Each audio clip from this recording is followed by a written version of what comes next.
میں ایک مثال آپ کو دیتا ہوں. دیکھیں, اسرائیل کے ہیلتھ منسٹر نے اپنی پریس کانفرنس میں ایک بات کہی کہ کوئی بھی سائنس کرونا وائرس کو ختم نہیں کر سکتی. اب ہم اپنے مسیحا کے منتظر ہیں, وہ آئے گا جس کو وہ مسیحا کہتے ہیں. ہمارے نزدیک وہ دجال ہے. اور اس وقت آپ کو پتا ہے کہ پوری جو یہودیت کی جو مرکزی لابی ہے وہ دیوار گریا کے آگے کھڑی ہوئی ہے, اور ان کا ماننا یہ ہے کہ اب ان کے مسیحا کا خروج ہونے والا ہے, یعنی دجال کا خروج ہونے والا ہے, اور وہ آنے والا ہے, اور وہ آ کر اس ساری وبا کو ختم کرے گا, اور دنیا میں جو ہے وہ جو کنگڈم آف ڈیوڈ ہے اس کو قائم کرے گا. اب وہ اس طرف بڑھ رہے ہیں. یعنی جو ہیلتھ منسٹر ہے وہ یہ بتا رہا ہے بنیادی طور پہ کہ ہم اب اپنے مسیحا کو پکار رہے ہیں. دوسری طرف آپ پوپ فرانسس کو دیکھیں کہ اس نے کیا کہا. اس نے کہا کہ میں دنیا کے تمام کیتھولک سے یہ کہتا ہوں کہ وہ کھڑے ہو کر دعا کریں, اجتماعی طور پہ دعا کریں, اور جیزس کو پکاریں کہ اس وبا کو اس وقت جیزس ٹال دیں. میرا ماننا یہ ہے کہ میں بہت ہی عقیدے سے یہ بات کرنے جا رہا ہوں. مجھے تکلیف ہے, میرا دل کڑتا ہے کہ میں نے دیکھا کہ میرا کعبۃ اللہ بند ہو گیا, میں نے دیکھا کہ مسجد نبوی بند ہو گئی. دیکھیے یہ جو وبا ہے نا, میں دعوے کے ساتھ یہ جملہ ادا کر رہا ہوں کہ تمام تر احتیاطی تدابیر کے بعد یہ وبا اس وقت ٹلے گی جب ہمارا رخ گنبد خضرا کی طرف ہوگا.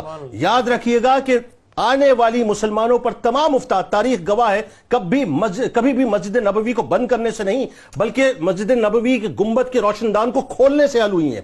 آج معاملہ یہ ہے کہ میں یہ جملہ ادا کرنا چاہتا ہوں اس وقت اس چینل پہ بیٹھ کے کہ دیکھیے صاحب, آپ سائنسز کی طرف رخ کیجئے. کیا کریں گے آپ رخ کرنے کے بعد؟ اینٹی ویکسین بن جائے گی, لیکن اینٹی ویکسین یا اینٹی وائرس جو ہے کام اس وقت کرے گا جب اللہ کی مشیت اس میں شامل ہوگی. جب پوپ فرانسس کا عقیدہ یہ ہے کہ جیزس ہماری مدد کریں گے, جب یہودیوں کا عقیدہ یہ ہے کہ ہمارا مسیح آئے گا, تو ہمارا ایمان اس بات پر کیوں نہیں ہے کہ گنبد خضرا کے مکین جو ہیں ہماری داد رسی کریں گے اور اس وبا کو ٹالنے کے لیے اللہ کی بارگاہ میں ہمارے لیے استغاثہ پیش کریں گے. ہونا یہ چاہیے اس وقت کہ میں یہ چاہتا ہوں کہ صاحب ہو سکتا ہے میری بات پہنچے کہ دنیا کے جتنے بھی مسلم سربراہان ہیں, کم و بیش 57 ممالک ہیں. دیکھیے صاحب, ایک فیصلہ کر لیجئے. آج ایک فیصلہ یہ کر لیں کہ ہم سب مل کر سعودی حکومت سے یہ کہتے ہیں کہ ہم رسول کریم صلی اللہ علیہ وآلہ وسلم کی بارگاہ میں آنا چاہتے ہیں. جائیے دنیا کے تمام مسلم سربراہان ایک ڈیلیگیشن بنائیں, اور ڈیلیگیشن کی صورت میں سرکار مدینہ صلی اللہ علیہ وآلہ وسلم کی بارگاہ میں جا کے بیٹھیں, مواجہ کے سامنے جا کے بیٹھیں, سنہری جالیوں کے سامنے جا کے بیٹھیں, اور عرض کریں کہ یا رسول اللہ صلی اللہ علیہ وآلہ وسلم, ایک وہ دور تھا کہ جب مدینے میں قحط پڑتا تھا تو آپ ہی کے صحابہ آ کے گنبد خضرا کے روشن دان کو کھولا کرتے تھے تو می برستا تھا, اللہ کی رحمتیں برستی تھیں.